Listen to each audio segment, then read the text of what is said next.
If one day you realize that the only person who can save you is yourself, would you have the courage to step out of it all? In the late 19th century, in the remote Gray Willow Range of Wyoming, a woman named Margaret Hale made a decision that many would never dare to consider. She left her arranged marriage, a marriage that, while nominally a wife, was in reality a form of imprisonment without bars. The marriage began with kind letters, but when Margaret arrived at Caleb Harlan's farm, the kindness vanished, giving way to controlled silence and unspoken violence. No cries for help, no one stood by her side. And on a snowy night, Margaret chose to flee. But escaping was never the hardest part. Caleb wasn't looking for his wife. He was hunting what he considered his lost possession. Hounds, guns, footprints in the snow. The mountains and forests became a silent battlefield. And as her strength waned by Frost Elk Creek, Margaret understood that if she fell tonight, her story would end here. Until a Sioux man appeared, Jonah Two Rivers.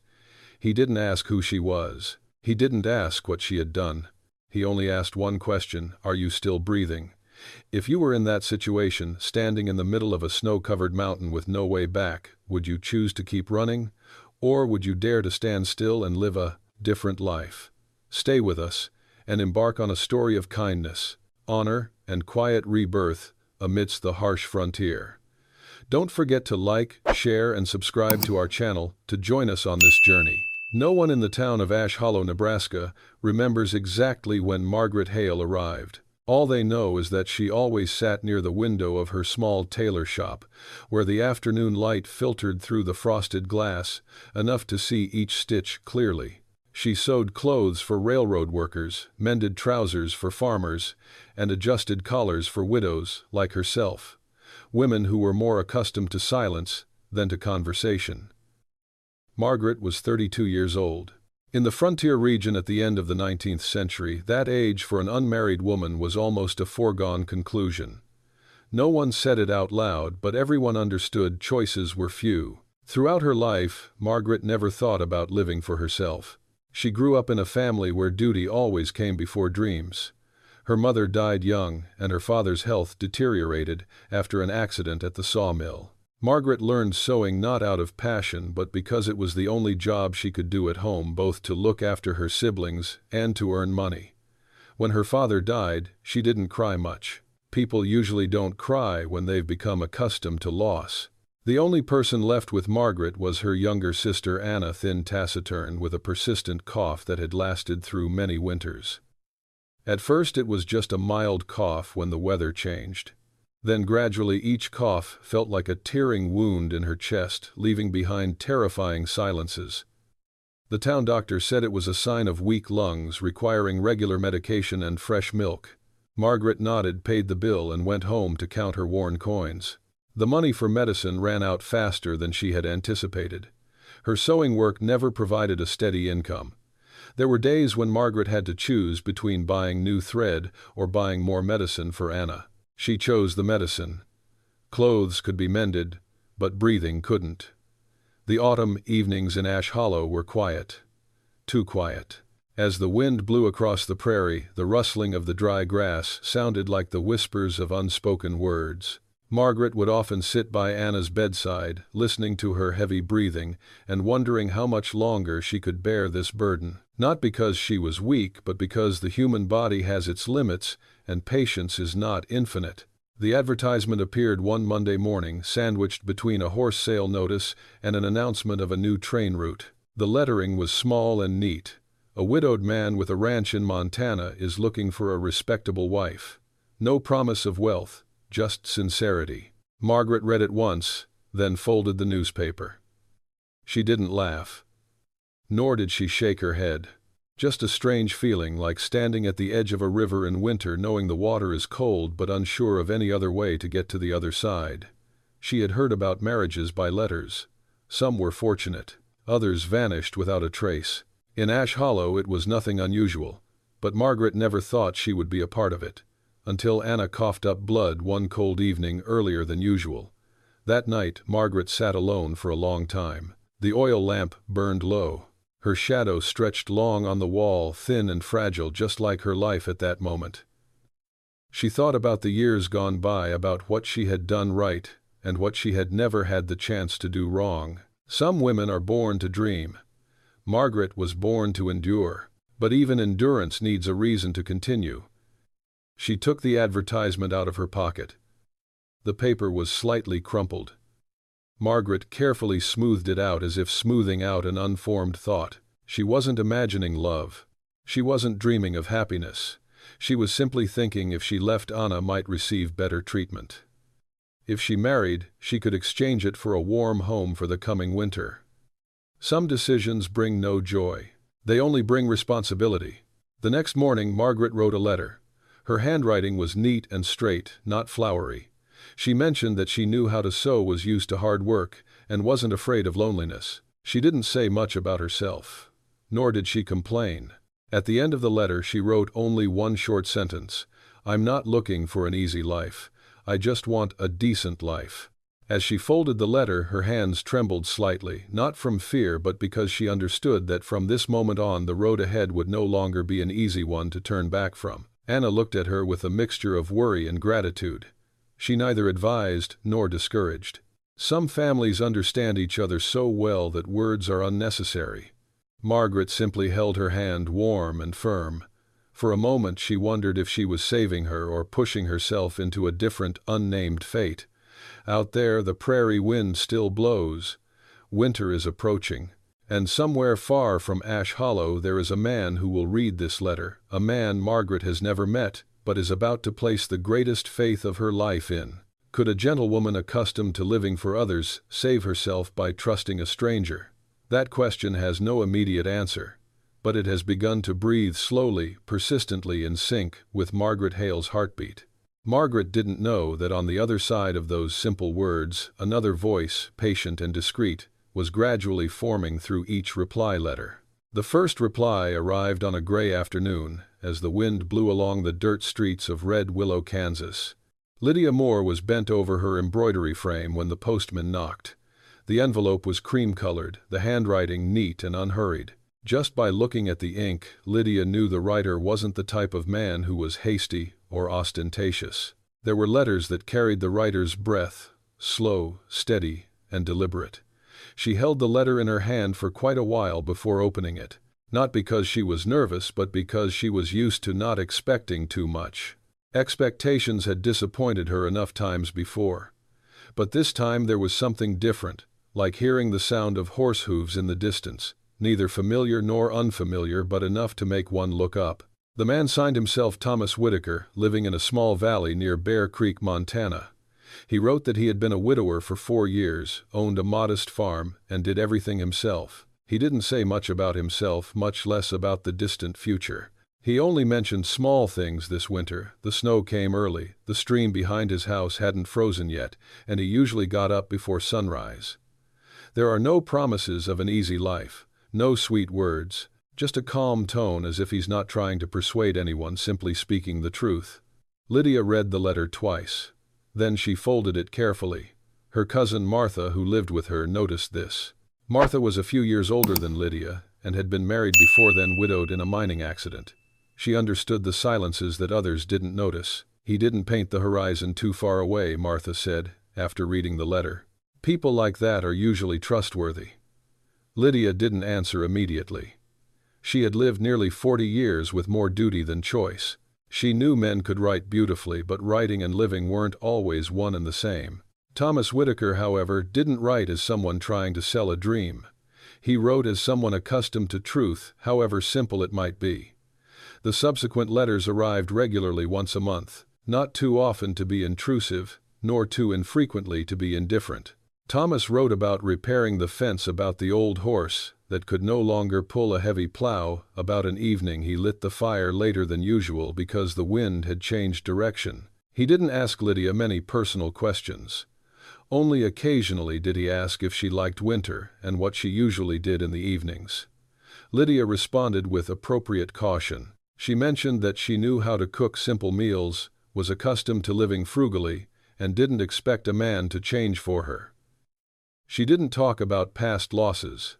There are things that should only be discussed when people are close enough. What struck Lydia most and puzzled her was that Thomas never mentioned children. In that context, it wasn't unusual, but it wasn't entirely normal either. Martha noticed Lydia's hesitation. "Maybe he doesn't have any," she said. "Or maybe it's difficult to talk about." Then she paused as if considering her next words. "Not everyone tells everything in their letters." Hope began to creep in, not with excitement but with a feeling familiar to those who had lived long, cautious hope. Lydia didn't dream of romantic love. She only envisioned a life where she wouldn't have to be on guard every day, where kindness wasn't a rarity. On some evenings, Lydia would reread old letters by the lamplight. Not to find the promise, but to feel the rhythm of the writer. Thomas wasn't in a hurry. He didn't urge her to leave her current life. He even wrote in one letter, "If you decide not to leave, I still hope you have a warm winter." That statement left Lydia speechless. In her life, rarely had a man put her peace of mind before his own desires. Martha noticed subtle changes. Lydia began to pay more attention to the time, began to mend her old coat, began to ask about Montana. Not because she had made up her mind, but because she was allowing herself to consider the possibility. One late autumn afternoon, Lydia wrote the longest letter she had ever written. She asked Thomas about the house, about the distance to the nearest town, and about how long winter lasted. Thomas answered fully, without beating around the bush. He said, frankly, winter in Bear Creek is very cold, sometimes lonely. But he believed that loneliness is more bearable when there is someone to share the silence with. Lydia folded the letter, resting her hand on it for a long time. She didn't smile. But inside, something calmed down, like when the wind stops blowing, not because the storm has passed, but because the storm has gone elsewhere. She hadn't made a decision yet. But the letters had accomplished something more important than promises. They made her believe that somewhere there was a man who knew how to wait and didn't see patience as a weakness. And so, while Lydia was still considering the path to the west, quietly opened up, not with the sound of horses' hooves or ships, but with the steady, kind, and unobtrusive letters of the alphabet. But Lydia didn't know that there were lands that never appeared in letters, and the truth only came to light when people stood face to face in the real cold of the borderlands. The train stopped at Stone Ridge, Wyoming, as the sun had set behind the barren hills. The wind blew stronger than Esther had expected, carrying the smell of dry, cold earth. She stood on the small platform, clutching her old suitcase, telling herself that every journey begins with a strange moment like this. But even that self-reassurance couldn't dispel the unease that was quietly rising within her. Walter Hensley stood a few steps away from her. The man described in the letter, with such calm words, now appeared with a stern face, his eyes cold and unreadable. He didn't smile. He only nodded briefly, as if Esther's presence was a long, determined event, requiring no further emotion. Esther realized it immediately. Not with reason, but with the intuition of a woman who had lived long enough to understand unsettling silences. Walter didn't ask if she was tired. He didn't ask how the journey had been. He simply took the suitcase, placed it in the carriage, and gestured for her to get in. The road leading out of town quickly disappeared behind them. Wyoming unfolded before Esther in a harsh beauty, long, arid stretches of land devoid of people. There was nothing like the peaceful descriptions in the letter. Only the wind and a suffocating silence. Walter's farm was further away than Esther had imagined. By the time they arrived, it was already dark. The old wooden house had a sloping roof and a crumbling fence. No lights to greet them, no dogs barking, no sign of life except the creaking of the wind against the wooden planks. Esther stood still for a moment, as if to make sure she was in the right place. Walter opened the door and stepped inside first. "This is the house," he said, his voice even and devoid of emotion. Esther followed, her heart heavy. Inside, it was dark and cold. The furnishings were sparse and haphazardly arranged. There was no trace of a woman having lived here. Esther suddenly realized she hadn't entered a house, she had entered an empty space. The young man who appeared from the corner startled Esther. Caleb, Walter's son. Unlike the children Esther had imagined, he was nearly 20 tall with sharp, cold eyes. Caleb looked at Esther as if she were a strange intruder in his territory, undisguised hostility. Walter didn't introduce them. Caleb didn't greet them either. The silence stretched on, thicker than the cold outside. In the days that followed, Esther gradually understood that the letters had carefully filtered the truth. Wyoming wasn't just cold, it was isolated. The farm wasn't just poor, it was almost abandoned. There were no workers, there was no sharing. Everything operated according to Walter's plan, and Esther quickly realized her place in that order, the latecomer, the one who had to adapt. Walter was a man of few words, but every word was commanding. He decided on schedules, tasks, and even the smallest details. Esther wasn't consulted. She was simply informed. When she suggested renovating the kitchen to save on firewood, Walter shook his head.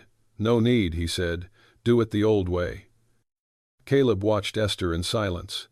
His eyes never left her as she walked across the yard. Not a curious gaze, but a wary one.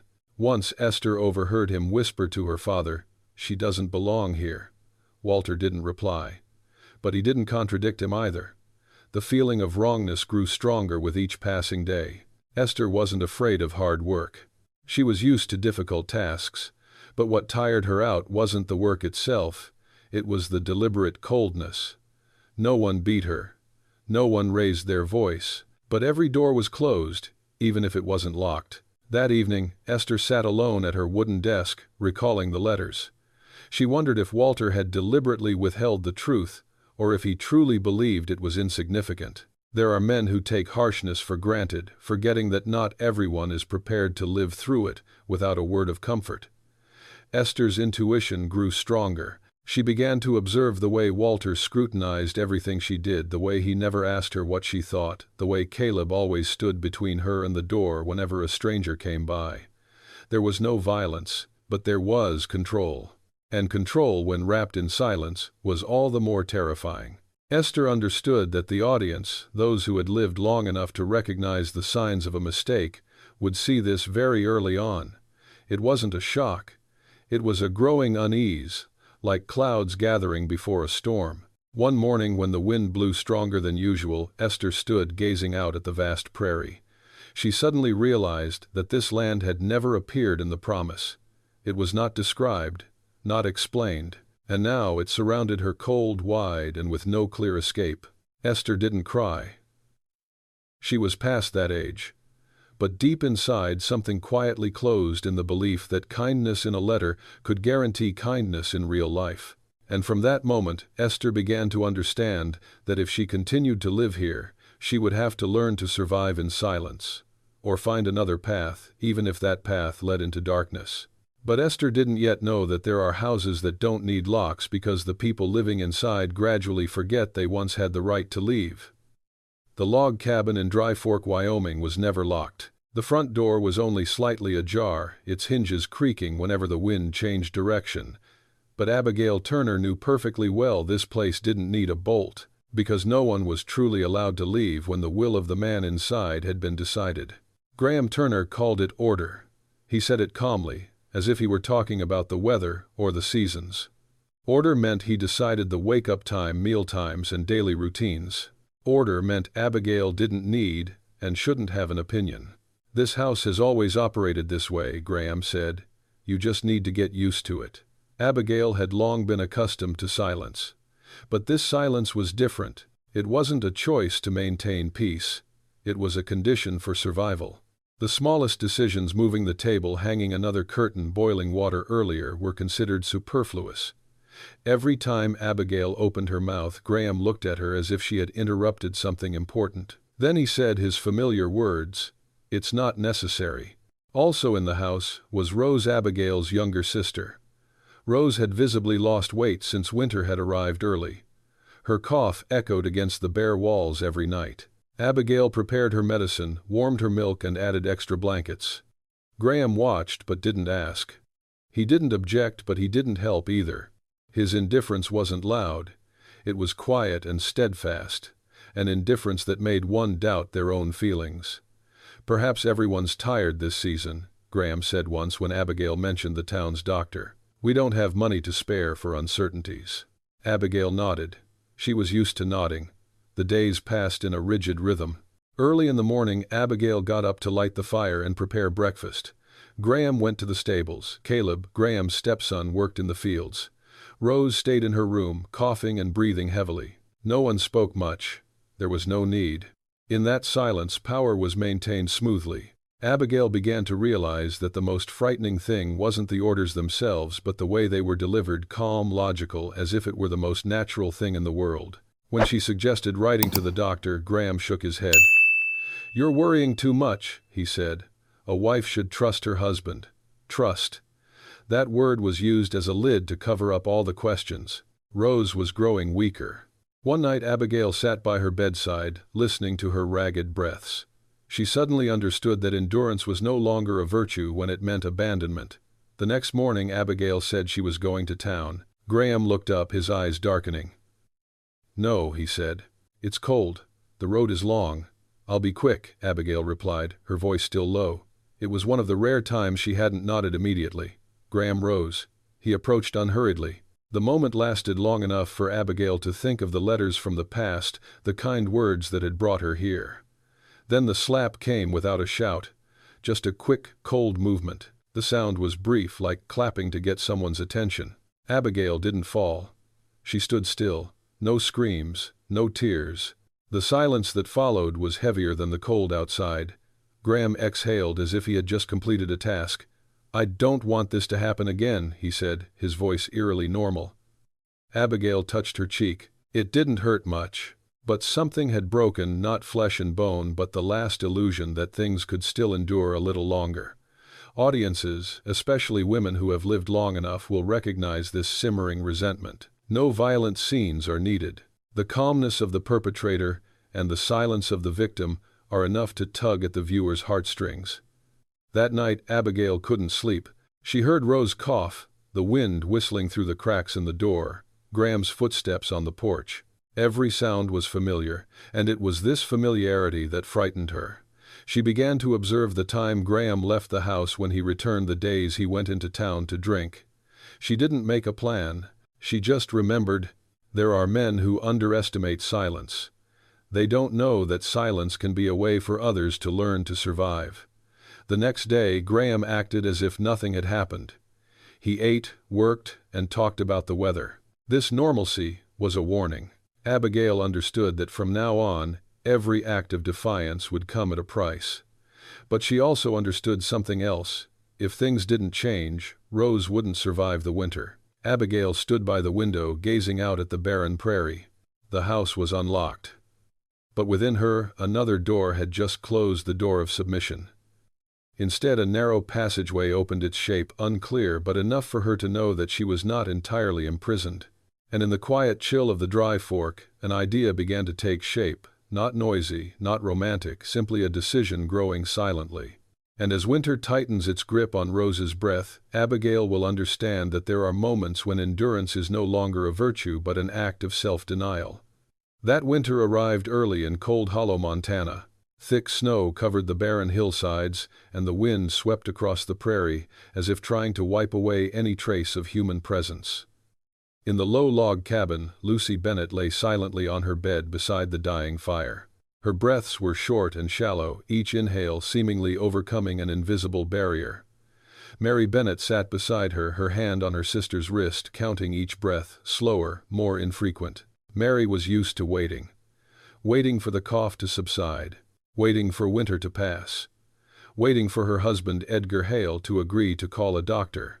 But this time the wait dragged on, losing all sense of form.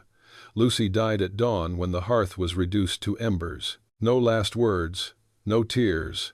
Just a final, gentle breath, as if Lucy didn't want to bother anyone. Mary didn't cry. That was what caught people's attention, if anyone did. She got up, tucked the blanket around her sister, and smoothed her sweat-soaked hair. Her movements were strangely careful, as if she were completing a task she had been preparing for a long time. Outside, the snow continued to fall, steadily covering every path. Edgar came into the room later. He looked at Lucy briefly, then turned away. "We must bury her soon," he said. "The ground is freezing. The longer we wait, the more trouble it will take." His voice was calm, as if he were talking about repairing a fence or cleaning a stable. Mary nodded. She had nodded her whole life. The burial was rushed. No pastor, no sermon. Just two local men hired to dig the grave, working quickly to avoid the cold. Edgar paid them fairly, no more, no less. He didn't linger by the grave. "It's cold," he said, pulling up his collar. "Let's go home." Mary lingered for a few more minutes. She gazed at the rough wooden plank marking the spot where Lucy had fallen. She still didn't cry. There are pains that don't flow outwardly, they settle heavy and still. Older audiences would recognize this, for they know tears aren't always a sign of love. Sometimes silence is. The following days passed with an eerie normalcy. Edgar ate and drank on schedule, coming and going as usual. He didn't mention Lucy. He didn't ask if Mary was all right. This indifference wasn't an outburst, it was a flat, cold, and prolonged surface. Mary worked harder not to forget but to fill the voids that had just appeared. It was in those gaps that Mary began to observe. She noticed the time Edgar left home on the first Saturday of each month, when he went down to town to drink and gamble. She remembered how he kept his money in his desk drawer beneath old bills. She realized that Edgar never locked the shed door at night, and the old dog usually fell asleep after being fed early. These small, previously insignificant details now seemed as clear as landmarks on a map. Mary didn't plan, at least not yet. She just watched, listened, and remembered. Lucy's death had done something that the advice, the coughs, and even the slap the year before hadn't. It broke the line between tolerance and complicity. Mary understood that her patience was no longer a sacrifice. It had become complicity in indifference. One evening Mary sat by the fire watching the flames lick away the last of the log. She remembered the days when Lucy was alive, the afternoons the two sisters mended clothes, speaking softly so as not to disturb Edgar. She suddenly realized how much she had shrunk to fit into this house, and Lucy had paid the price with her life. Edgar noticed the change, but he couldn't quite put his finger on it. Mary spoke less but no longer seemed submissive. She worked precisely, neither too much nor too little. When Edgar asked why dinner was late, she replied, "The firewood was damp, that was all." But her voice no longer sounded apologetic. Mary's grief is not loud. It's a thin mist that envelops all her actions, making her slower, more precise. She begins to understand the value of time, not to wait, but to prepare. Older female viewers will see themselves in that moment, the moment when one stops hoping things will get better on their own and begins to trust their own sanity. One night, Mary opened the drawer and counted the money. She didn't take anything, just counted it. Then she put it back. It was the first time she had touched a possibility, not to act on it but to confirm that it existed. She closed the drawer gently as if afraid of waking someone, but the one who was waking up in fact was herself. Outside the snow had stopped falling. The moon emerged pale and cold. Mary stood by the window gazing at the road leading out of Cold Hollow. That road had never been described in the old promises, but it was there. And Mary knew that from the moment Lucy left, that road had begun, calling her name, not with sound, but with clarity. Mary still didn't cry. Perhaps the tears would come later, but right now she needed dry eyes to see clearly. Because some deaths don't end a story, they open up a new awareness that living a decent life sometimes requires leaving.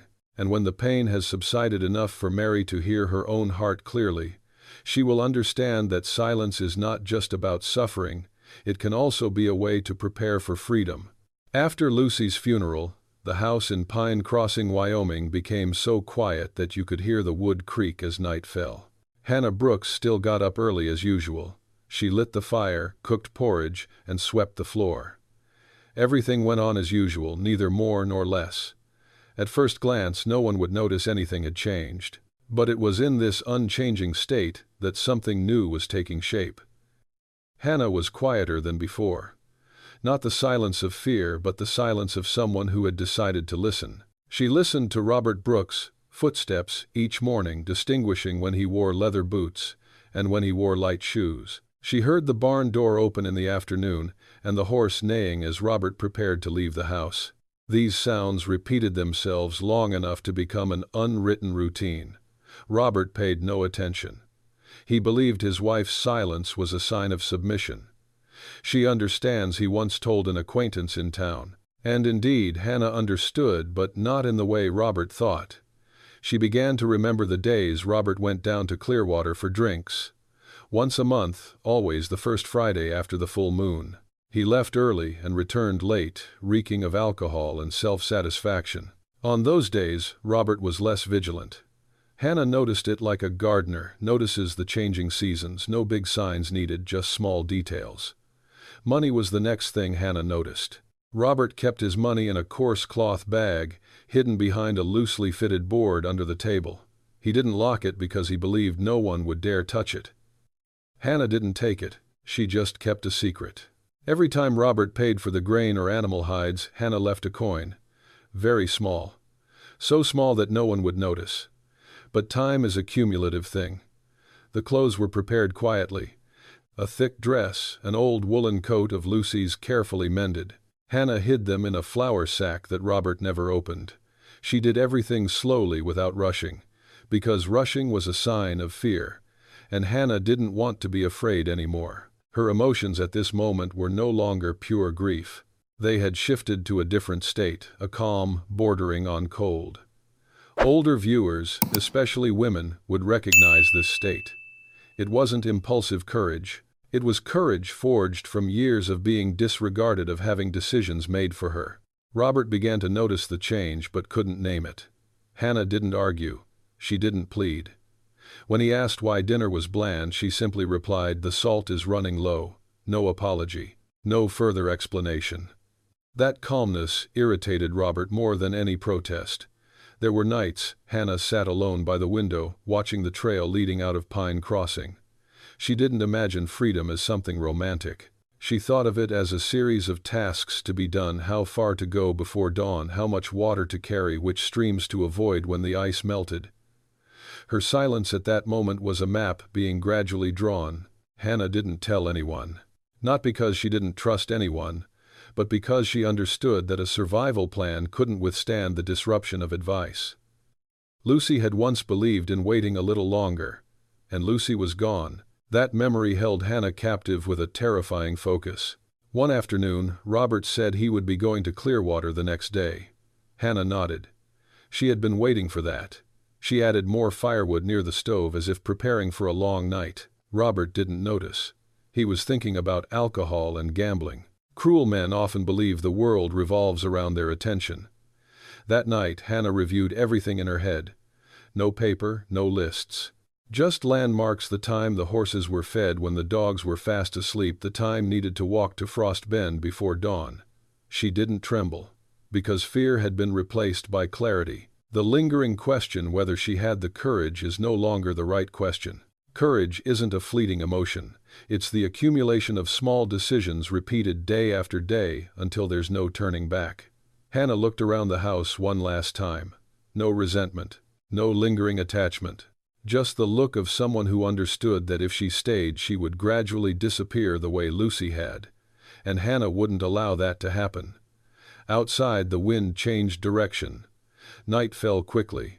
In the thick silence of Pine Crossing, a woman was completing the final necessary steps before emerging from the darkness, getting ready.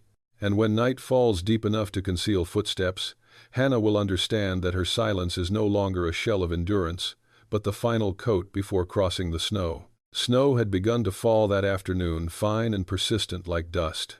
In North Elk Pass, Montana, as night fell, every path was erased of footprints in minutes. Martha Quinn stood by the stove, listening to the crackling of the wood, her hand resting on the boiling kettle. The log cabin was silent. That silence wasn't peaceful, it was the final moment before something broke apart. Martha did everything as usual. She ladled out the soup, set the bowl down, and waited for Henry Quinn to finish eating. Henry was tired after a long day, and had drunk more than usual. She had guessed correctly tonight, not by a vague intuition but by details she had memorized over months. As Henry lay down, his breathing becoming heavy, and even Martha poured some mild sleeping pills, the kind she had saved up in small doses, into the glass of water. She didn't look at him while she did it. No need. She knew what she was doing. The house fell into an even deeper silence. Martha put on her coat, tied her scarf, and hid her cloth bag under her cloak. She walked toward the storeroom door to get the boots she had left there. And just then, Evan Quinn, Henry's stepson, appeared in the doorway. He was young, quick, and his eyes were as sharp as a freshly sharpened blade. Evan wasn't a deep sleeper like his father. He had seen too much to learn to be suspicious. "Where are you going?" Evan asked. His voice was low but not friendly. Martha wasn't lying. She wasn't explaining. She simply placed her hand on the doorknob as if it were the most natural thing in the world. Evan stepped forward faster. He drew his gun. The cold steel reflected the firelight. That moment lasted long enough for Martha to hear her own heartbeat, not rapid, not erratic. Just a steady beat like when she counted her steps in her head during those long nights. "You're not allowed to go," Evan said. The statement lacked emotion. It was a learned command. Martha raised her hand slowly, not to beg. She touched the barrel of the gun, gently pushing it aside. Evan reacted, tightening his grip. They struggled, no screams, no violent struggle. Just two wills clashing in a confined space. Then the shot rang out. Short, concise, reverberated against the wooden wall, flying out into the snowy night. Evan froze. Martha did too. No one was hit. The bullet lodged in the rafters, leaving a black burn mark. For a moment everything stood still, as if the mountains and forests had held their breath. Martha didn't wait any longer. She turned, opened the door, and plunged into the snow. Outside, the wind lashed fiercely. Snow obscured every path. Martha ran without looking back. She didn't hear the sound of pursuit. Perhaps Evan hesitated, perhaps Henry wasn't fully awake, but she wouldn't bet on that assumption. She ran until her lungs ached, until her legs were numb. Each step was a repeated decision: keep going. The climax of the night didn't last long. It came and went, leaving a larger void. Martha slipped on the slope, rolling down into the thick snow. She lay still for a few breaths, listening. Only the wind, only the night. No one calling her name. She rose slowly. At this moment fear had transformed into concentration. Martha knew she hadn't won anyone. She had only gained one thing: distance. Distance between her and that lockless house. Distance enough for a person to continue to exist. At North Elk Pass the snow continues to fall steadily. The mountains and forests don't judge. They only conceal those who know when to arrive. But as the gunfire faded into the snow, Martha faced no longer people, the mountains, the cold, and the question of how far an exhausted body could go before nightfall. The barking of dogs echoed before dawn. In Greyhorn Basin, Wyoming, the sound didn't need to be loud to be frightening. It just needed to be steady and persistent. Eliza Moore heard it from afar through the biting cold wind and understood that the snowy night was closing in behind her. The escape was no longer a straight line, it had turned into a siege. Eliza slowed her pace. Each step was a calculation: her breathing, the slope, the patches of snow that might conceal her footprints. She had walked too long, too far for her strength. Her coat was soaked, her gloves stiff with ice. When she stopped to drink her last sip of water, her hands trembled not from fear but from exhaustion. Exhaustion is a silent enemy. It comes silently like snow covering a path. Behind him, Calvin Moore advanced with his 2 hunting dogs. He wasn't in a hurry. Men like Calvin didn't believe in haste. He believed in tracking the smell of fabric, the smell of sweat, the footprints that deepened when people were tired. In his mind, Eliza wasn't a person with fear and decision-making. She was a loss to be recovered, and loss in his way of thinking had no choice. Eliza slipped on a gentle slope. She fell, her knees hitting the thin ice. It hurt, but not enough to stop her. She hobbled a few more steps, then stopped completely. Ahead lay Silverleaf Creek, a narrow stream, its water flowing beneath the thin ice. Eliza knew that if the ice broke, the cold would steal her breath faster than a dog's bark. She sat down by the stream, her back against a fallen tree trunk. The world shrunk to just her heartbeat and breath. Fragmented memories drifted by the unlocked kitchen door. The calm gaze after an order. The snowy night when she walked out without looking back. No regrets. Only a quiet question: how much further can I go? The dog's barks grew closer. Eliza pulled her coat tighter, trying to keep warm. She took out the small knife hidden in her boot, not to fight but to survive. She cut a piece of cloth, tied it to a low branch, and threw the other piece of her coat into the stream, letting the water carry it away. A small, fragile trick, just like her at that moment. But those who had lived long knew that sometimes a fragile thing was enough to buy more time. Calvin stopped at the edge of the woods. He signaled to the dogs. They barked, briefly confused as the scent was split in two. Calvin frowned. He was used to certainty. Hesitation irritated him. "Go," he said, his voice low. The dogs charged again. Eliza collapsed. Not because she gave up, but because her body was no longer obeying her. She closed her eyes for a few breaths, then opened them, looking at the pale gray sky. In that moment she understood a simple truth. Survival isn't always about moving forward. Sometimes it's about holding your breath long enough for something else to happen. The wind changed direction. The snow fell thicker, masking the smell. The stream trickled beneath the ice like a whisper. Eliza rolled down into the shallow ditch, covering herself with branches. She had no feeling in her toes.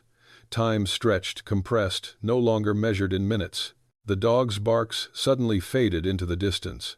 Not because they had given up, but because the scent had been broken by the wind and water. Calvin cursed softly. He knew this hunt was no longer going smoothly. But he also knew the forest had its own way. It didn't take sides, it only tested people. Eliza lay still. Each breath was a small commitment to herself. She didn't think about tomorrow, only about the next moment. That's how ordinary people have survived the longest winters. No dreams, no looking back, just clinging to the present like a thin thread. Finally, as the sky darkened, Eliza slowly pulled herself up. She crawled along the stream bank, careful not to leave clear footprints. Her body ached, but her will was as sharp as stone. Behind her, the hunt was not over. But ahead, the forest opened up a narrow gap, an opportunity. The question hung in the gray air. Would she survive? The answer was yet to come. But Eliza went, and that alone in such a cold world was a form of victory. And when the hunt subsides in the snow and wind, Eliza will be found not by her pursuer, but by another hand, coming from a place she least expected. The snow had stopped falling when Ruth Calder opened her eyes. Not because the sky had cleared, but because the storm had passed. The cold still lingered, clinging to her bones like a silent reminder. Ruth lay on her side by the bank of Ashen Creek, her breath as thin as smoke. She couldn't remember how long she'd been there. She only remembered that before losing consciousness she'd made a very small decision. If she was still breathing, it wasn't over yet. The footsteps were unhurried. There was no calling, no barking of dogs, just a steady rhythm on the compacted snow. Ruth opened her eyes again, seeing a figure standing in the gray light of the forest. The man, dressed in a dark fur coat, was tall and motionless, as if he had been waiting for this moment for a long time. He didn't ask her name. He didn't ask any questions. He simply knelt down, placed his hand on Ruth's wrist, and felt her pulse. His gaze wasn't scrutinizing, it was a confirmation. Then he nodded slightly, as if telling himself that what needed to be done was clear. His name was Wakan Tachanka, a Lakota who lived seasonally along the Snow Ridge Valley. Ruth learned that name later. For now he was just a warm hand on her shoulder, a cloak covering her cooling body, and a low, few-word voice. Go. Wakan didn't lift Ruth like a hero in a fairy tale. He helped her stand little by little, allowing her to put her feet on the ground on her own. When Ruth stumbled, he held her, then let go when she regained her balance. There was no pity, only a quiet respect for someone who was still capable of walking. They followed a trail that only became apparent to those familiar with the forest. The wind whistled through the trees. Snow fell from the branches onto Ruth's shoulders. Each step was a challenge, but strangely fear had receded. In its place was a different feeling, safety without a promise. Wakan's hut was low and sheltered from the wind, constructed of animal hides and dry branches. A fire had already been lit. He helped Ruth sit down, changed her shoes, warmed her feet, and wrapped her in a blanket. All of this happened in silence. For Ruth, these actions were the greatest luxury she had ever received, selfless care. Wakan placed a bowl of warm water in Ruth's hands. When she trembled so much she could barely hold it, he placed his hand on the bowl, helping her drink. No staring, no questions. He let the recovery unfold at its own pace. Ruth realized she was crying when warmth began to spread from her chest. Not sobbing, just tears, silently sliding down, needing no wiping. Wakan didn't notice, or pretended not to. There are men who understand that tears need space. After a while, Wakan asked in a calm voice, "Is someone looking for you?" Ruth nodded. "That's all." He nodded back as expected. "Not here," he said, "not here." It wasn't a promise of protection. It was a reality. Ruth understood that Wakan didn't stand between her and the world with violence. He stood there with his understanding of the jungle, a law not written in books but enough to keep people alive. The major twist of this moment isn't that Ruth is saved. It's about who saves her. Not the white man, not the policeman, not the hunter, but a Lakota, a community often marginalized in older stories. Here the order is reversed. The marginalized become the center of the act of kindness. Night fell. The fire burned dimly. Wakan sat mending his shoelaces, occasionally glancing outside. Ruth slept fitfully, but no longer had nightmares. When she awoke, food was placed beside her, dried meat and simple flour cakes. Wakan didn't urge her. He let her eat when she was ready. The next morning Ruth told very little, not because she didn't want to, but because it wasn't necessary yet. Wakan listened without interrupting. When she finished, he offered no comment. He simply said, "Stay here to keep warm." There was no time limit in that statement, no obligation. It was an invitation to stay, a gesture of human dignity. Ruth gazed out at Snow Ridge Valley. The snow gleamed in the thin sunlight. For the first time in days, she didn't think about running. Not about footprints, not about pursuers. She only thought about her breath and the fact that her breath was returning to a regular rhythm. Wakan stood outside, splitting wood. Each chop was firm and decisive, no wasted effort. Ruth noticed a strange contrast. This man of few words gave her a greater sense of security than any written promise could ever make. In Snow Ridge Valley, the snow doesn't hide, it exposes. And in that exposure, Ruth understood that she had entered another space of life where kindness needs no explanation, where people help each other because it is the right thing to do. Not Harold, not Calvin, not those who believe women are property, but Wakan Tonka, who came from the snow and remained by fire.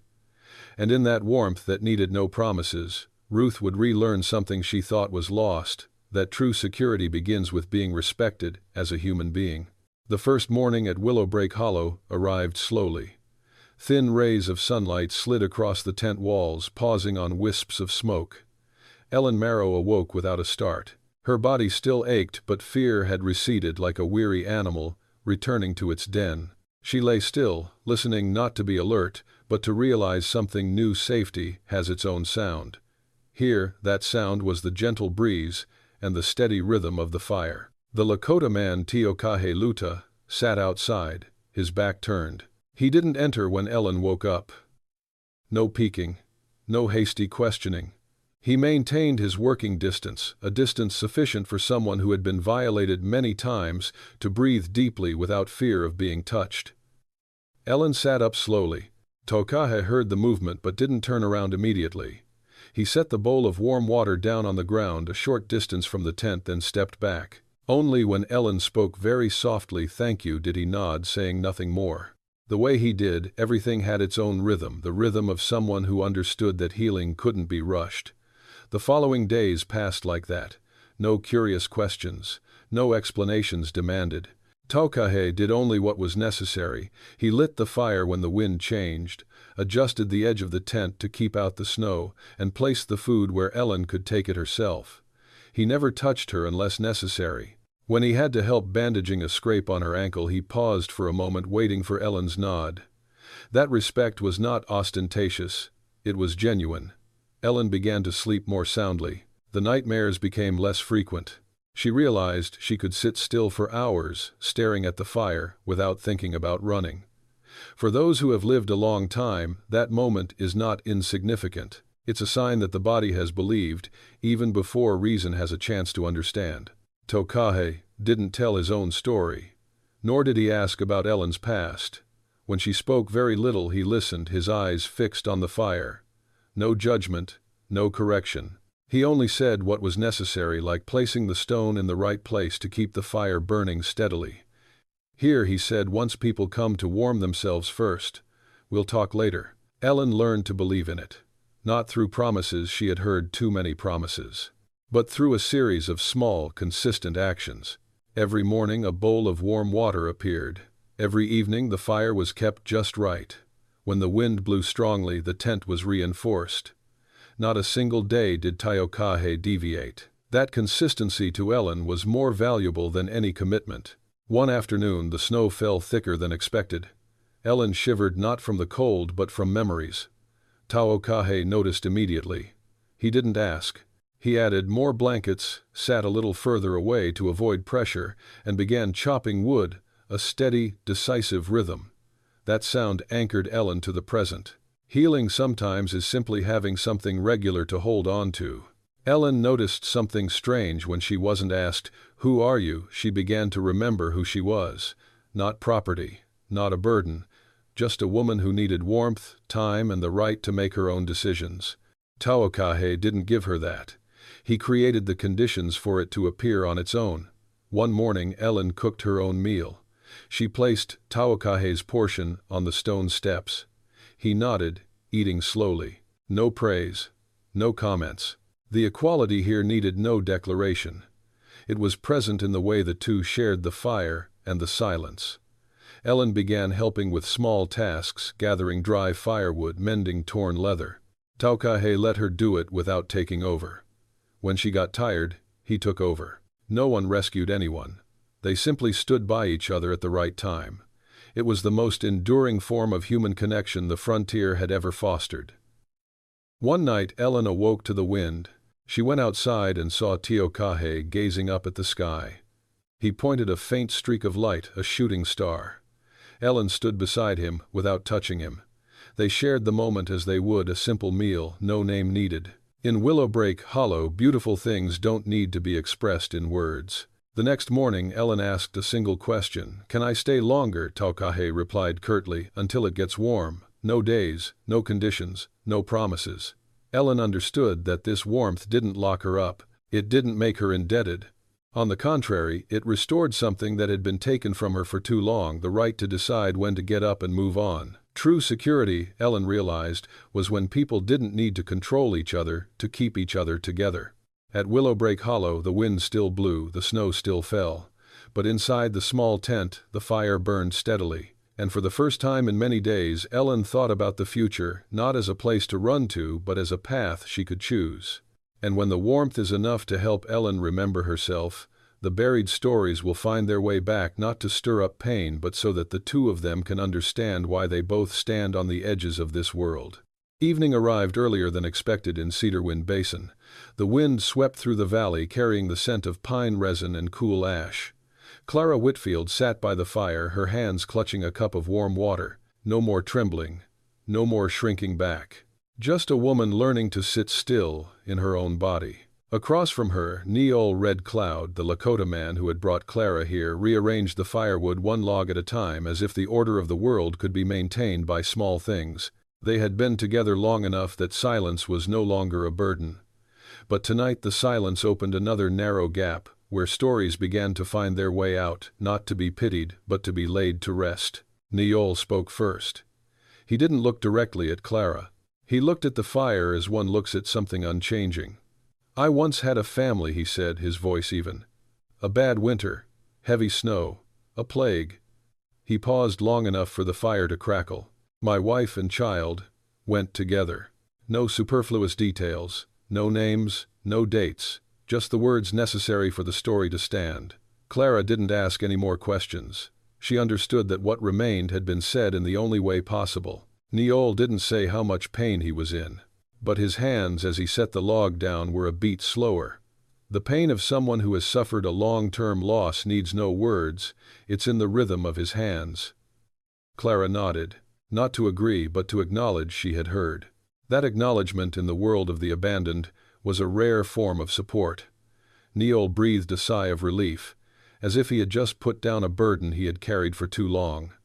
Then it was Clara's turn. She didn't tell her story in chronological order. She spoke in fragmented pieces, an unlocked house, decisions taken away in a calm voice, the feeling of being called my wife as if she were a purchased item. She didn't speak of beatings.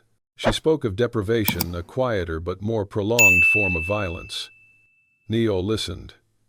He didn't nod too much. He didn't sigh. He let the story unfold. When Clara finished, he said only one thing. "You've stayed too long." Not a reproach, not a judgment, just a clean, laid-down truth. Clara didn't react immediately. Then she nodded slowly. "I think I'm doing the right thing," she said. "Enduring." The word sounded old, like a worn-out shirt. Neil didn't argue. He just said, "Right. Changes with the seasons. In Cedar Wind Basin, right things aren't fixed. They drift with the tide of survival." They sat there, two abandoned souls, not seeking to heal each other. Neither saved the other. But each did a small thing for the other. Clara added more wood when the fire was low. Neil adjusted the blanket when the wind changed. These actions were not romantic in nature. They were acts of companionship. The night deepened. The moon emerged faint. Clara realized she was speaking about the future, not in a fearful tone. "I don't know where I'm going," she said. Neil replied, "You don't need to know right now." That permission for Clara was as precious as water in a drought. She was used to needing answers to survive. Neil recounted very little the years following his loss. He learned to hunt alone, learned to pitch a low tent so the wind wouldn't blow it away, learned to live on without betraying his memories. Clara listened, understanding that rebirth wasn't about forgetting but about carrying memories in a way that wouldn't break her. At one point Clara asked, "Are you angry with the world?" Neil shook his head. "Anger is exhausting." Then he added, as if leaving a note unfinished, "I choose to understand. Not to forgive, not to accept, to understand in order to continue living." Clara pondered the words. She thought about the years gone by, about how she had called silence a virtue. She understood that she had done the best she could with what she knew at the time. There was no need for further self-punishment. The deepest form of empathy sometimes is allowing oneself to stop condemning oneself. The wind was still. The fire burned steadily. Cedar Wind Basin was like a large bowl holding two weary stories. No promises were made, no future was painted. But one thing had taken shape, the belief that one's pain was not to be trifled with. Before going to bed, Neil said softly, "Here you don't have to prove anything." Clara closed her eyes, listening to those words fall like fine snow. For those who had lived long, that was the rarest kind of favor. The next morning, Clara woke up early. She helped build the fire. Neil brought water. They worked side by side without assigned roles. This equality needed no declaration. It was evident in their unhurried manner. In Cedar Wind Basin, haste was a sign of fear. But they, for the first time in years, were not afraid. They didn't say they were alike. But they knew they both stood on the edge of the old world, where what was lost could not be recovered, and what was to come needed no name yet. Between those two edges, they chose a simple thing to stay for today, with undiminished respect for each other. But when the two left-behind individuals begin to stand firm beside each other, the past, which refuses to be forgotten, will find a way back, not through memories, but through pursuing footsteps. Rumors reached Cedar Wind Basin not with the sound of horses' hooves, but with the changing silence of the wind. Clara Whitfield noticed this even before she heard her name. The usually quiet mornings began to smell of strange smoke, not from Neil Red Cloud's tent, but from further away, where the trail led toward the town of Ridgewater. Edmund Whitfield, the man who had once called Clara his wife, did not accept her disappearance. He didn't call it eloping. He called it abduction. Edmund stood in the middle of the Ridgewater Tavern, speaking loudly enough for everyone to hear that his wife had been seduced by Native Americans, that she was weak, panicked, and incapable of making her own decisions. He told his story as if it were a lost treasure, careful, detailed, and convincing to men accustomed to believing in the old order. A group of people were assembled, not professional hunters but men who believed they were doing the right thing. Edmund led them, pointing to old footprints, speaking of a husband's duty. He made no mention of the silence in the unlocked house, no mention of the deprived decisions. The past in Edmund's story was reshaped into a convenient verdict. Neil noticed the change in the forest. He heard the faint clanging of metal guns were being carried. He saw new footprints, heavy and impatient. He didn't ask Clara if she was afraid. He simply said, "We have to go deeper. Don't run. Withdraw." Clara packed very little. A blanket, some food, a small knife. She wasn't panicking. That calmness was the result of many seasons of suffering. But in her chest, her heart pounded not out of fear for herself, but out of fear that the past would tear apart the present, which had only just begun to heal. They retreated into the dense forest where Cedarwind Basin bent downwards, forming narrow crevices and pathways. Neil went ahead, choosing a path that left no trace. Clara followed, placing her feet precisely where indicated. They spoke little. The prolonged tension needed no words, it was present in the way they both held their breaths. Edmund pressed on, impatient. He wasn't used to waiting. Each time the footprints disappeared, he became angry, blaming the forest, blaming the savages. He didn't understand that the forest didn't take sides, it only favored those who listened. Edmund's companions were starting to tire. The story of the kidnapping gradually crumbled as the path became difficult, as the cold seeped into their boots and hands. The climax of this section doesn't come with gunfire, it comes with time. With long, tense hours as Clara and Neil sit still under the trees, listening to the searchers pass by, close enough to hear their coughs, far enough not to see their faces. Clara grips the knife tightly. Not to fight, to remind herself that she still has a choice. Once they had to wade through a freezing stream to erase their tracks. Clara shivered, her teeth chattering. Neil placed his hand on her shoulder very briefly, then let go. Just one sign, I'm here. That support didn't take up her space. It was placed where it was needed and then withdrawn. Edmund didn't stop. The ghost of the past was tireless. He called Clara's name, his voice sinking into a feigned tenderness. Go home, he said, as if the house had never been a cage. Clara heard him and understood one thing clearly. If she were taken back, she would never return. Not because of the forest, but because she would no longer be herself. Night fell. The search party set up camp not far away. The firelight flickered through the trees. Clara and Neil retreated deeper into the crevice in the rocks. They sat close together without touching, sharing warmth through their presence. Clara whispered, I don't want to keep running. Neil nodded. We're not running, he said. We choose to. The next morning the fog was thick. Neil led Clara around the mountainside where the strong wind quickly erased their footprints. Edmund and his group lost track again. Exhaustion eroded their confidence. One man left. Then another. Edmund continued alone with the two most stubborn, but the hunt had lost the strength of a group. The prolonged tension ended not with confrontation but with disintegration. Edmund stood on the hillside, looking down into the deep forest, seeing nothing but snow and trees. He understood not that Clara had been abducted, but that she had strayed far from his control. That truth chilled him colder than the wind. Clara and Neil stopped at a high, safe spot. Clara looked back one last time toward Ridgewater.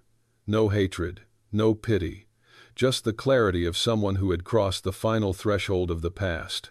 The ghost still lingered, but it was no longer reachable. And when the ghosts of the past finally stop at the boundary of the deep forest, Clara will stand still, not to hide any longer, but to, for the first time in her life, choose where she belongs. The morning at High Willow Ridge unfolded slowly, as if the mountain itself needed time to believe the night was over. The mist gradually dissipated from the dry grass. Weak sunlight filtered through the crevices in the rocks where Margaret Hale stood, her hands resting on her ready backpack. The path down into the valley became clear, a safe route, one Isaiah Black Elk had shown her the night before. Isaiah said very little. He only said that if Margaret wanted to leave, he would lead her to the southern trading post before the sun rose high. From there she could follow the caravan, leave the mountains, leave everything. No one would chase after them. No one would search anymore. The past had temporarily receded far enough away to remain untouched. The opportunity was there, specific, clear, unambiguous. A woman who had been running for months would recognize it immediately. And Margaret did. But she didn't walk away. Margaret looked down into the valley, where thin wisps of smoke rose from a few distant huts. It wasn't the promised land. Only an escape. A familiar path, the path of leaving, of disappearing, of starting over somewhere else without looking back. She had walked that path many times in different ways. Each time she had survived. But never once had she stayed. Isaiah stood a few steps away from her, his back turned, leaving space for his work. He didn't look at her as if waiting for an answer. He simply stood there like a landmark, present, but not intrusive. Margaret understood that if she left, he would leave with her. If she stayed, he would too. Neither choice would leave her indebted. Margaret took a deep breath. For the first time in a long time she realized her breathing wasn't hurried, not driven by fear, not pulled by promise, just the breathing of someone contemplating not life, but how to live. She thought about the years gone by, houses left unlocked, decisions deemed right, departures in the night. She had always believed that freedom was distance, the further the safer. But standing at High Willow Ridge, Margaret understood something else. Freedom was the ability to stand still without being dragged away. "You won't keep me here, will you?" Margaret asked, her voice calm. Isaiah shook his head. "No one has that right." He said this and then fell silent. No further explanation. Not necessary. The climax of this moment is not marked by gunfire or chases. It unfolds within the heart of a woman who has lived long enough to know that some decisions, if not made now, will never be made again. Margaret took her backpack off her shoulder and set it down on the ground. It was a small action but decisive. Not because she was afraid of the road ahead, not because she didn't dare leave, but because for the first time she didn't need to run. "I want to stay," she said, not loudly. But the words stood firm in the mountain wind. Isaiah turned and nodded. He didn't smile. He didn't ask for the reason. He understood that the most important reasons often don't need to be stated. The power of choice, when truly one's own, needs no justification. They retraced their steps down the mountain, returning to the tent. The sun rose higher, its light growing stronger. Margaret saw High Willow Ridge through different eyes, no longer a temporary shelter but a space where one could live, not to hide but to live on in the way she chose. In the days that followed, Margaret did very small things, mending the tent skin, starting the fire earlier, learning to recognize the changing wind. Isaiah didn't give much instruction. He simply did his own thing, letting Margaret find her own rhythm. That respect made her stand taller. No one made decisions for her, not even in the smallest matters. One afternoon, a group of people passed through the valley. They stopped and asked for directions. Isaiah spoke briefly. Margaret stood behind them, not hiding, not avoiding them. When the group left, she realized her heart wasn't racing. There was no longer the urge to run away. The psychological climax of this section lies there, not in the moment of choosing to stay, but in the moment of staying without fear. For older audiences, especially women, this is the most deeply touching point because they understand that courage is not about doing something new but about breaking away from doing the old habitual thing. One evening Margaret said to Isaiah, "What if I change my mind?" Isaiah replied, "Then you leave." Not harsh, not dismissive, just the truth. Margaret smiled faintly. She understood that she was living in a space where choices could be changed without punishment. That was the only foundation of true freedom. Night falls in High Willow Ridge more peacefully than elsewhere. Not because there's no wind, but because the wind is blowing in the right direction. Margaret lay listening to the fire, thinking about tomorrow. No big plans. No distant promises. Just another day living at her own pace. And so for the first time in her life, Margaret did not run away from the past, nor did she run to the future. She stood still in the present and called that freedom. And when a woman chooses to stay by her own will, cohabitation ceases to be a compromise. It becomes a quiet alliance between two once distant worlds. Spring arrives at Red Clay Crossing, not with vibrant blossoms but with the slow melting of ice in the streams. The soil softens, becoming damp and heavy. Eliza Hart rolls up her sleeves, picks up her pickaxe and works alongside Jonah 2 Rivers from before dawn. No one talks much. Not necessary. Those who have been hurt deeply enough understand that peace of mind is built on the rhythm of labor, not on promises. They had lived together like that for some time, no wedding, no declaration, just a more solidly reinforced hut, a fire pit positioned to catch the wind, a plot of land tilled daily. Eliza learned to recognize good soil. Jonah taught her how to set traps without causing too much pain to animals. Two worlds that had once been so far apart began to touch, not clash, but harmonize. In Red Clay Crossing, mornings are a time for work. Eliza lights the fire. Jonah checks the fence. When Eliza gets tired, Jonah lends a hand without taking over. When Jonah needs a rest, Eliza takes on the heavier load. There are no fixed roles. Equality here isn't a slogan, it's a habit. At lunchtime they ate simply, nothing fancy. Eliza realized she had stopped looking around as if waiting for someone to come in and take something away. Neither had Jonah. He wasn't watching. He wasn't controlling. What they shared, fire, water, earth, was placed where anyone could reach it. There was no key. Summer arrived with the first rains. The plants took root. A small wooden house was built from salvaged wood and stream stones. Eliza hammered the nails, Jonah built the frame. They argued very little. When disagreements arose, they stopped, looked at the unfinished work, and chose the simpler way. Those who had weathered the storm understood that right and wrong didn't matter as much as continuing to work together. Eliza discovered she was pregnant one quiet morning.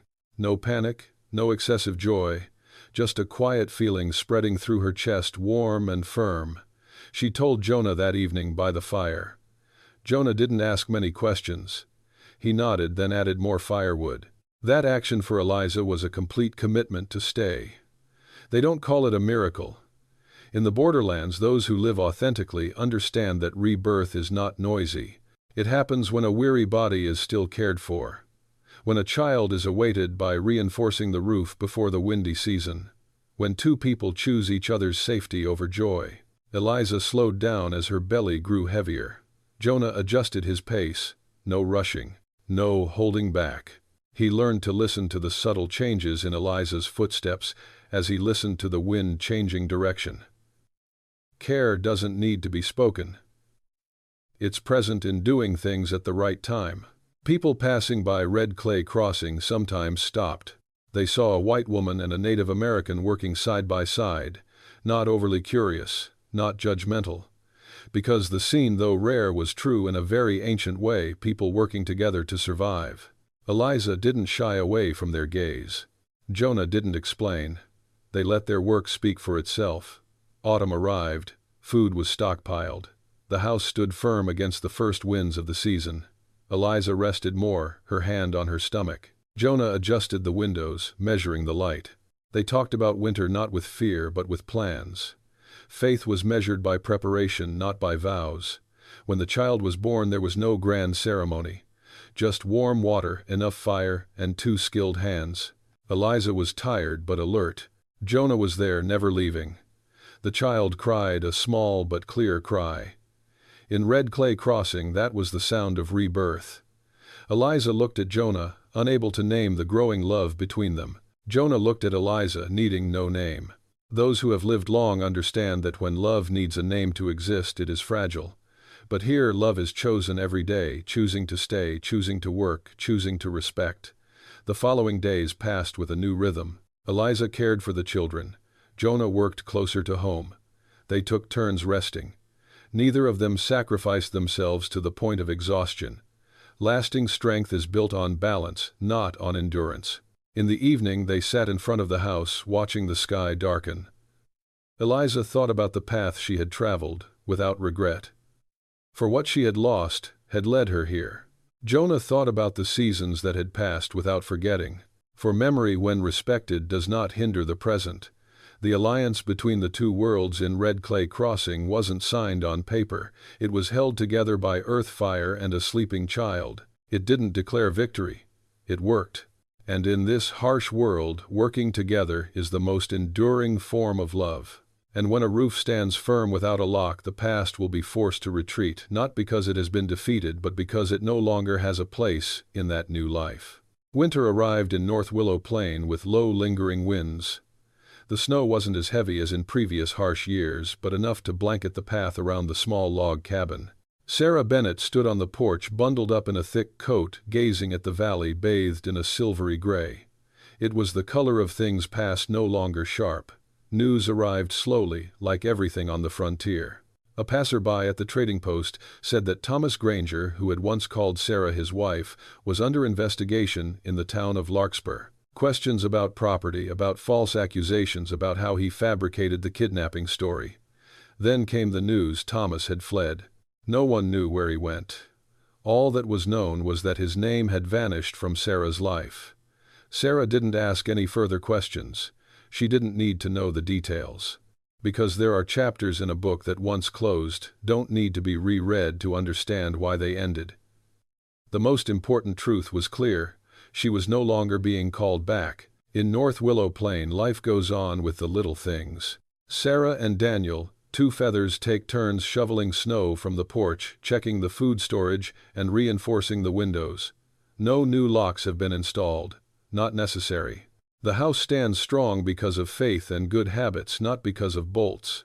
Daniel didn't mention Thomas. Not because he was avoiding him, but because he understood that confrontation isn't always necessary to overcome. For those who have lived long enough, peace comes from not having to repeat old scenes to prove anything. Sarah recognized it within herself. As she walked along the old road, the one she had once left in the night, her heartbeat remained steady. No spasms, no urgency.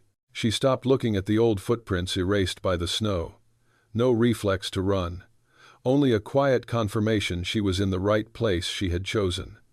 The first winter in North Willow Plain wasn't easy. The wind changed direction frequently. Some nights the fire burned low and they had to get up earlier. Sarah learned to divide the work according to their strength. Daniel learned to slow down.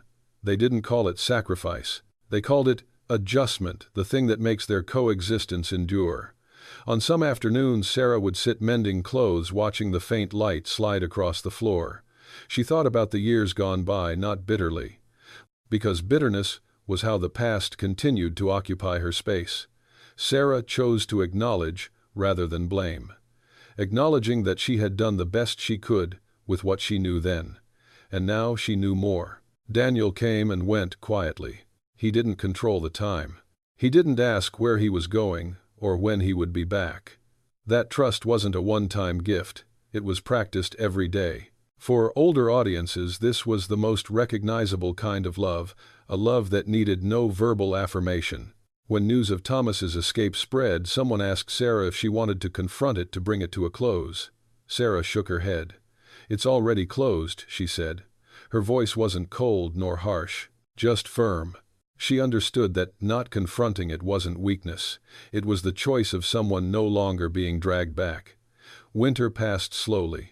There was enough food. The house stood firm. One night the snow fell heavier than expected, and Sarah and Daniel sat near the fire, not saying much. Sarah placed her hand on the table, feeling the steady rhythm of life. She thought about freedom not as a destination but as a habit, choosing to speak or not to speak, choosing to stay or to leave, choosing to trust her own rhythm.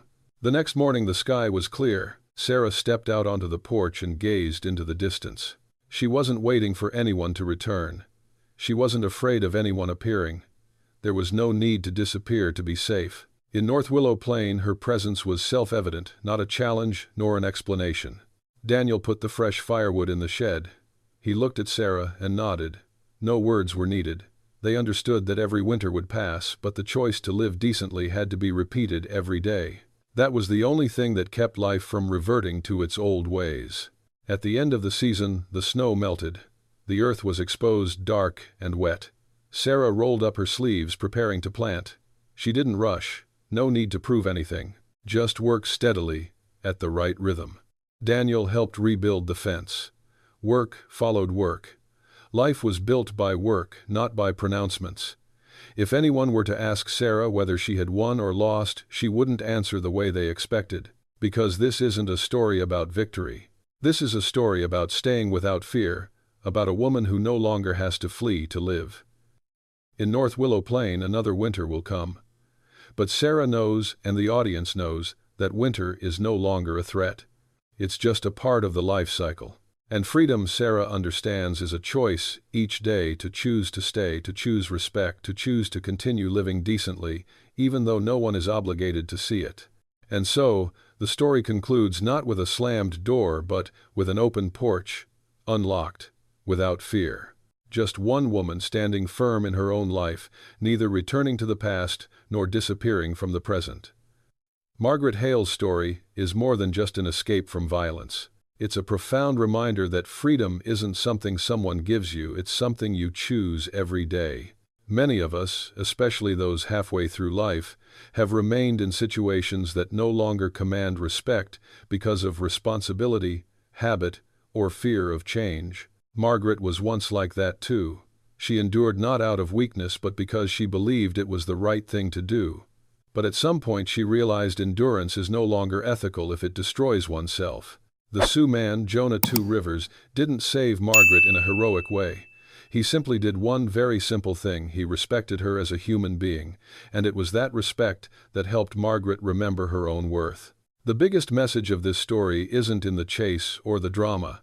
It lies in something very ordinary. You have the right to stay. You also have the right to leave. And you have the right to choose your life again, even if it's late. Thank you for taking the time to listen to this story. If it resonated with you, please like, share, and subscribe to the channel, not only to support us, but so that stories of kindness and human dignity can continue to be told quietly but persistently.